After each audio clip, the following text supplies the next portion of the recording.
everyone, it's Cass. Welcome back to my channel, What Cass Read. Today we're going to do my spoiler-free review of Truthwitch, written by Susan Dennard. So I ended up reading Truthwitch because the second book, Windwitch, in the same Witchland series, this is a YA fantasy series, the second book was nominated for the Best YA category in the 2018 Booktube SFF Awards. I wanted to read this one so that way I could catch up for the second one, and you know how that goes. I was really excited to pick it up because it's been out for about 2 years now, and a ton of people have had really good things to say, really positive things to say about the main cast of characters in here, and that's how I felt about this too, so let's get started. Truthwitch follows two main characters named Safi and Azult. To me, they were young go-getters, and their main goal was that they wanted to move out of their respective places and get a place together and become like roommate best friends. And we come across them because they are trying to rob some people, and the robbery may or may not go according to plan. But as these things tend to go, there's a lot more at stake than just these two wanting to move out and get their own place. There is a 20-year truce, and they're currently living in the 19th year of the 20-year truce. The truce is about to end. There's a lot of political maneuvering, a lot of different empires kind of fighting for their claim at the table. And these two characters, Safi and Azult, they're more embroiled in the politics of this world than they originally thought. Safi is a truth witch, which is the name of the book, and Azult is a thread witch. They each have their respective powers, but truth witches are extremely rare, and Safi's witchery has been kept secret from everybody pretty much except for her family and then of course Azult. And some people find out about her powers and, you know, they want to use them for their political advantages. So first, I want to talk about the world building. Now, I thoroughly enjoyed this story, but it did read very much like a YA story in terms of the world building. There's a lot of different politics happening in the background. There's a lot of different magic systems in terms of the different witches that there are in the different empires. There's some cultural differences among the different empires, but we don't get a lot of explanation of these things. We're just kind of plopped into the middle of Safi and Azult's robbery. We're just explained very quickly, and the different witches and empires are kind of name dropped. There's not a lot of background information given on that, and that pattern will continue through the whole story. So there's a very rich world out there. There's a lot of tension as this 20-year truce comes to an end between the different empires, between the different witches, the different cultures that are still making their way through all these different empires, but the lack of explanation makes it kind of hard to, you know, grasp onto that and to make those ties as you're reading it. It would have been helpful to have a glossary of the different tribes and the different politics and who belongs where and what kinds of witches and powers belong to where. You know, it's not super important for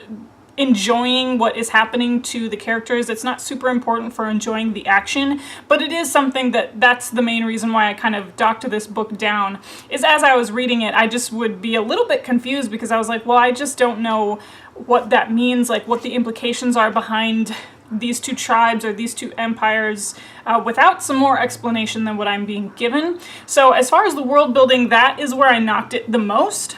As far as the different witches are concerned, there's wind witches, there's blood witches, there's aether witches, there's void witches, there's glamour witches. There's a ton of different kinds of witches with different sets of powers. There's different rule sets for each different kind of power, which I really appreciated. I love when magic can have consequences, and there are major consequences to some of the people who have powers. I would have liked a little bit more explanation of where the different witches with their powers have a home base, and just sort of try and relate it culturally and tie those things in, because I think that's very important, and that's going to be very important moving forward. Now, where this book excels is the character work. We follow 4 different characters as this book moves on, and it's told through multiple person POV. We have Safi, Safia, and we have Azult, our 2 main female characters, and their friendship is what I have been wanting in a young adult book in so long. They're tied together, they're like best friend soulmates, and they complement each other. They get into such crazy adventures. Like the first introductory scene we get of them when they're in the middle of trying to rob someone, we get a really cool glimpse into the kind of skill sets they have as far as their weaponry, as far as their fighting skills, as far as their magic is concerned, and they complement each other. They have a system in place for how they pulled off these heists before, like you distract, I do this, you do this, I do that. They have a system in place, and I was saying in my Goodreads review that I would read the hell out of a Safi and Isolde origin story. Like, how did they get to be so close? How did they work out the kinks into their friendship? Because it is hinted that they didn't actually like each other at all until one of them saved the other's life. I would love an origin story of how this came to be, and then like I would read a whole series of their different adventures and how they got to this point where we meet them at the beginning of this book. Safi is our truth witch, and she comes from a noble family in a different part of the kingdom. Her noble family, like, she is the rightful heir to it. Her parents have died. She was sent off to live with tutors and people who built up her skill set while her uncle reigned over her part of the kingdom, or I think it's like the equivalent of a dukedom. She has a much closer relationship with the people who did end up raising her and training her. Isolde comes from this nomadic tribe that we get a little bit more of a backstory on them. Culturally, Isolde is the most different out of all the people in this story. There's some type of prejudice that people have against Isolde's tribe, and I found that to be really interesting. Her point of view, she ended up being my favorite to read about. I didn't expect that because she's much more quiet and mild-mannered, but her powers seem to be more than what she knows about, more than what is being let on. The other two main characters that we follow, Merrick, who is a prince of a different kingdom. They're more of a seafaring people, and he is the prince of this kingdom. He is actually the second-born prince. He's not the first-born prince. He's the second-born prince, and his sister is the oldest and is set to inherit the kingdom. So he has a lot of inner conflict about what he's gonna do about this. He feels like he has more of a level head than his sister, and he has been doing the best job that he could possibly be doing as far as being admiral of their navy in his father's place, but he is not going to be set to rule. He is a wind witch, so he is able to control the wind elements, and they do a lot of cool things with the wind witchery. I thought it would kind of be a little bit of a boring power, to be honest, but they do a lot of cool stuff. It gets a little bit dark, and I kind of appreciate that. And then there's Aduin, who is a blood witch. He is a little bit of a gray character. We first meet him because he is an assassin, and he is set out at the beginning as our main villain. He is a blood witch, so that kind of relates to me like a bloodhound. He can smell and sense people by their smell, and he can attach what they smell like and track them. So he's like an actual tracker, and he is hired as an assassin. He's got so many different layers to him that we just think he's going to be the assassin, but there's so much more to him.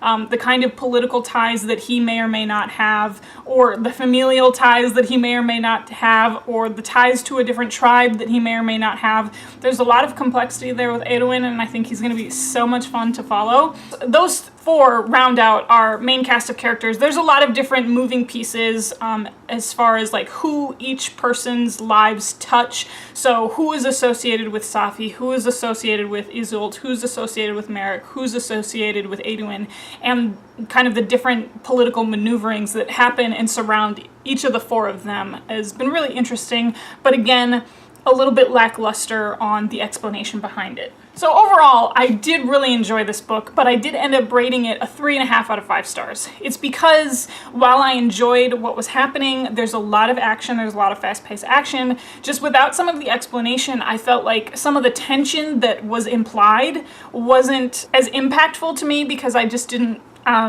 feel like I had enough information to go off of to be able to feel the exact tension that these characters were experiencing. It's definitely a young adult read, but it is one of the better young adult books that I have read in a very long time. There's a lot of things that are at stake for each of these characters. There's some mysteries ahead of us that are still to be solved, and of course it's really action-packed. It moves very quickly. The plot starts off, you know, with our two characters trying to rob someone, but it doesn't end up in any way, shape, or form looking remotely like the book that we started with. So if you're someone who just wants something really fast-paced to keep them going, this book will be for you. But I did rate it a 3.5 out of 5 stars. Alright everyone, so that was my spoiler-free review of Truthwitch. Please put any comments in the comment section down below if you have some things that you'd like to add, if you felt that I did about the world building, or if you were totally fine with it and you're like, you know what, it's okay that we didn't get those explanations because the characters and the action was so great. I appreciate those viewpoints as well, so you can just put that in the comment section below. Otherwise, you can follow me on social media if you'd like to continue our conversations over there. So I'm on Twitter and Instagram. It's at WhatCastRead. It's the same as this channel. Or you can find me on Goodreads. That link will be down below. And then you can see what I'm rating these books or reviewing these books ahead of time. And of course, you know how these videos end. I'll talk to you later. Bye.